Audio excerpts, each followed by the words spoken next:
কাউন্টারের সামনে আপনি কম্পিউটারের মনিটর ঘোরানোর উল্টো দিকে যদি টাকা তোলার কিংবা জমা দেওয়া স্লিপ না দেওয়া হয়, তাহলে ভাবতে পারছেন কি হতে পারে। সচেতন হন, না হলে কষ্টে অর্জিত অর্থ উধাও হয়ে যাবে এক নিমেষে।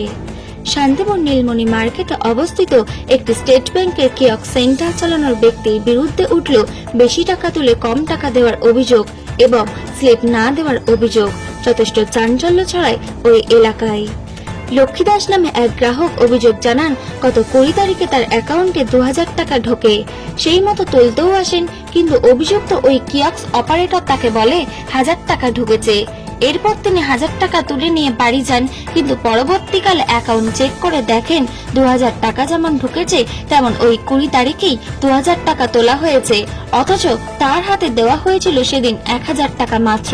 বাকি টাকা কোথায়? অন্য এক অভিযোগকারীর দাবি, তার মা এই সেন্টারের গ্রাহক। আজ থেকে প্রায় 1 মাস আগে 2000 টাকা তোলেন, অথচ বাড়িতে তার ছেলের মোবাইলে মেসেজ যায় 3000 টাকার। যদিও সেই সময় সন্ধ্যা হয়ে যাবার কারণে সেদিন আর যোগাযোগ সম্ভব হয়নি। তবে পরের দিন বলার পর এক প্রকার অভিযোগের কথা জানানোর পর সে বাকি 1000 টাকা ফেরত দেয়। তবে আজকের এই ঘটনার এই অভিযোগকারীর মনে হয়েছে অনেকেই পড়াশোনা জানেন না কিংবা নিজের অ্যাকাউন্ট সম্পর্কে সচেতন নন, তাই মাঝে মধ্যেই এই ধরনের ঘটনা ঘটছে। তবে বেশিরভাগ গ্রাহকদের অভিযোগ প্রকাশ্যে মুখ খুলতে চাওয়া গ্রাহকের সংখ্যা খুবই কম, কিন্তু অসচেতন ভাবেই হোক কিংবা আইনি জটিলতার সমস্যা এড়াতে অনেকেই প্রকাশ্যে বলছেন না। তবে এরকম ঘটনা শুধু একটি নয়, প্রতিদিন নিয়মিত হয়ে থাকে নিত্য অহরহ। যদিও সৌমিত্র নন্দী নামে অভিযুক্ত কিয়স্ক মালিক এবং অপারেটর অবশ্য তার বিরুদ্ধে তোলা অভিযোগ অস্বীকার করেন। তিনি বলেন, লিঙ্ক না থাকার কারণে প্রথম ঘটনাটি হয়েছিল, তবে সাথে সাথে সে টাকা ফেরত দেওয়া হয়েছে। আর দ্বিতীয় অর্থাৎ আজকের যে অভিযোগ, যাতে স্পষ্ট ওনার 2000 টাকা সই করে তুলেছেন, কিন্তু এখন উনি বলছেন এই সই ওনার নয়। তবে অভিযোগকারিনী ওই বৃদ্ধার পরিচিত ব্যক্তিরা দাবি তোলেন সিসি ক্যামেরা খতিয়ে দেখার জন্য। সেক্ষেত্রেও নাকি অভিযুক্ত ওই অপারেটর জানিয়েছেন সিসি ক্যামেরায় খুব বেশি থাকে না।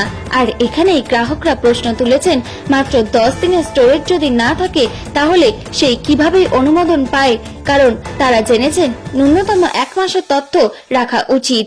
যদিও এই বিষয় নিয়ে উত্তেজনার পারদ যখন চড়ে, তখন পার্শ্ববর্তী মানুষজন খবর দেয় শান্তিপুর থানার পুলিশ প্রশাসনকে। তারা এসে অভিযুক্ত ওই ব্যক্তিকে জিজ্ঞাসাবাদের জন্য আটক করে নিয়ে যায়।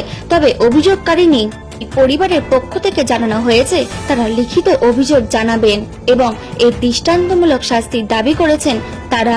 নদিয়া থেকে প্রভাত নন্দীর রিপোর্ট, এইচআর নিউজ 24।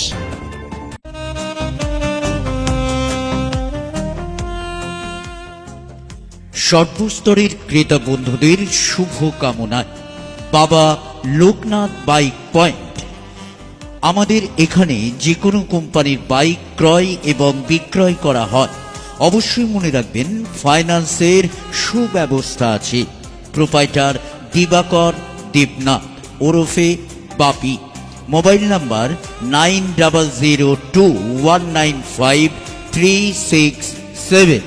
আমাদের ঠিকানা 12 নম্বর জাতীয় সড়ক, শান্তিপুর বাইপাস, পাওয়ার হাউসের নিকট, শান্তিপুর, নদিয়া।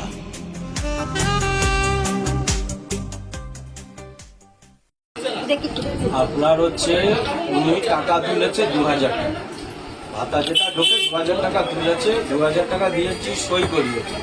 এখন উনি বলছে যে আমি ওই সইটা আমি করিনি, পূর্ব সই দেখাচ্ছি, উনি পরবর্তী সই করাচ্ছে। তা ওনারা বলছে কোনোটাই নাকি মিল হচ্ছে না। তাহলে কি কন্টিনিউ যে টাকাগুলো আমাদের এখান থেকে তুলেছে সেই সইগুলো কি সব? এর আগেও এক ভদ্রলোক অভিযোগ করছেন যে আপনি তাকে টাকা ফেরত দিয়েছিলেন। সার্ভারের জন্য হয়েছে, সেটা তো সন্ধ্যাবেলায় সঙ্গে সঙ্গে খবর করে দিয়েছি যে ওটা সার্ভারের জন্য ভুল হয়েছে, ওটা আমরা কভার করে দিচ্ছি। ওনারা বলছেন এই দুজনকে এখন পাওয়া গেছে, কিন্তু আরো বেশ কয়েকজন এরকম আছে মাঝে মাঝে অভিযোগ করে। কোনো অভিযোগ আমাদের নেই, এখানে তো এত লোক আছে, কই একটা লোক বলুক তো যে হ্যাঁ আমাদের একদিনে একটা সমস্যা হচ্ছে, আজকে 3 বছর ধরে একসাথে আমি কাজ করছি। এবার অনেকেই নিজের টাকা সম্পর্কে অনেকে বোঝে না, এরকম তো হয়, অনেকে ইনোসেন্ট আছে, কিন্তু যারা বুঝেছেন। আপনার নাম আর কি ব্যাংকের নাম? আপনার নাম আর? সৌমিত্র নন্দী, শান্তিপুরে। কুড়ি তারিখে আমি টাকা তুলতেছিলাম, 20 তারিখে হ্যাঁ। মার্চ মাসে। হ্যাঁ। দিয়ে আমাকে আমি বললাম যে 2000 টাকা ঢুকেছে, তো বললো কি 2000 ঢোকেনি, 1000। কে বলেছে আপনাকে? আনলাম না, সবাই বলছে 2000 টাকা ঢুকেছে। ভালো কথা, আমাকে 1000 টাকা ধরিয়ে দিল, মানে স্লিপও দেয়নি, আবার কোথাও সইও করায়নি, 1000 টাকা ফ্রি আমাকে দিয়ে। তুমি নিলে কেন সেটা? এবার শোনো, আমি তুমি বলো স্লিপ দাও, সেটা বললে না কেন? না না, আমি বলিনি ভাই, আমি জানি ও তো সাম্বাদার থেকে তুলতো, তখন আমি তুলতাম। এবার মানুষ ও এ বড় কথা না, টাকা ওটা একটা অফিসে কাজ করে, তাহলে স্লিপটা দেবে। দেওয়া উচিত, আমি জানি দেওয়ার তো অনেক কিছু উচিত। তো যাই হোক, এখন কি আপনি অভিযোগ জানাবেন, লিখিত অভিযোগ জানাবেন? অভিযোগ তো জানি, যোগ বলছে যে নাম 2000 টাকা নিয়েছি, কিন্তু আমার হাতে দিয়েছে কি নাম আপনার? নাম কি? আমার নাম লক্ষ্মী দাস। হ্যাঁ? লক্ষ্মী দাস। কোথায় বাড়ি? কেন? হ্যাঁ, বাড়িটা বলুন। হসপিটাল কোয়ার্টার সামনে। হ্যাঁ। মা কি নিজে আসেন এখানে না আপনারা তুলতে আসেন? না, মা আসে 3000 টাকা, মা আর বাবা দুজনে এসেছিল। হ্যাঁ। 3000 টাকা কবে সেটা? মাস 4-5 আগে। আচ্ছা। 3000 টাকা আমার দিচ্ছে, 2000 টাকা হাতে দিয়েছে, 2000 টাকাই আছে ব্যাংকে। কিন্তু রিসিভ কোনো দেয়নি, রিসিপ্ট দেয়নি, বলেছে অনলাইনে ডিসকাউন্ট দিচ্ছি। স্লিপ দেয়নি কিছু। না, তারপর আমার মেসেজে দিয়েছে মোবাইলে 3000 টাকা। পরে জিজ্ঞাসা করতে বললো ওই 3000 টাকা আমার হিসাবে বাবাকে জিজ্ঞাসা করলাম, না 2000 টাকা দিয়েছে। তারপরে এই দোকানের মালিক লিটনটাকে বললাম ওই এই ব্যাপার। পরের দিন আসলাম, ওর সঙ্গে সঙ্গে টাকাটা আমার হাতে দিই। তার মানে ওটা ও করেছিল, বলে এভাবে করো না, বলে সে ভুল করে হোক ইচ্ছাকৃত ভাবে হোক করেছিল, এটা প্রমাণিত। বলেছিল 2000 টাকাই আছে, 3000 টাকা আছে। কি নাম আপনার? আমার নাম নিহার চক্র। কোথায় বাড়ি? এই আজকে যে ভদ্রমহিলা বলছেন, এটাও কি সত্যি মনে হচ্ছে এরকম হচ্ছে? না, সেটা কি মনে হচ্ছে আপনার? হ্যাঁ, এরকম করেনি। এরকম মাঝে মধ্যেই করে। তো আপনারা কি লিখিত অভিযোগ জানাবেন ব্যাংকের গ্রাহকের?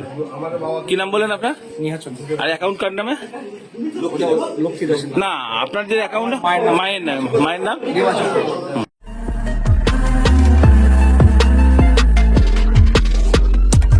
নমস্কার, আপনারা দেখছেন HR নিউজ 24, সত্যের লক্ষ্যে মানুষের পাশে।